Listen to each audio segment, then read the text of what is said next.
అమ్మా మంజు, నీకు రెస్ట్ అవసరం తల్లి.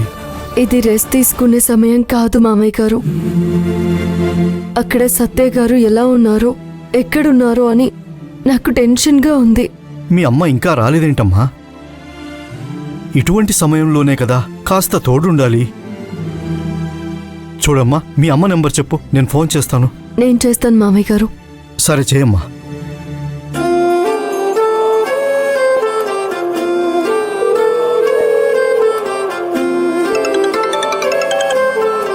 అమ్మా, నేను మంజుని. అమ్మా మంజు, నేను బయలుదేరుతున్నాను. సరే అమ్మా, వచ్చేసాయి. ఇదిగో ఇప్పుడే వచ్చేస్తానమ్మా, నువ్వేం కంగారు పడకు, సరేనా? మామయ్య గారు, అమ్మ బయలుదేరిందంట. అమ్మయ్యా. ఏం అన్నపూర్ణ, మంజు ఫోన్ చేసిందా? వస్తానని చెప్తున్నావు, మంజు దగ్గరికి వెళ్తావా? అవును వదినా. సరే నేను వస్తాను, పద.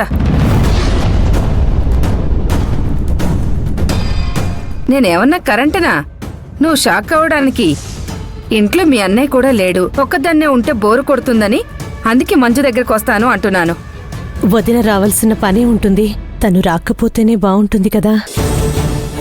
ఏంటి అన్నపూర్ణ, ఏం ఆలోచిస్తున్నావు? టైం వేస్ట్ చేస్తున్నావు దేనికి? వెళ్దాం పదా. రా. అమ్మా, పూజ ఈ రోజుతో లాస్టే కదమ్మా? సత్య గారు వచ్చే వరకు ఇదొక యజ్ఞంలా చేయాలి. నిష్ఠతో చేస్తే ఏ ఇబ్బంది ఉండదు.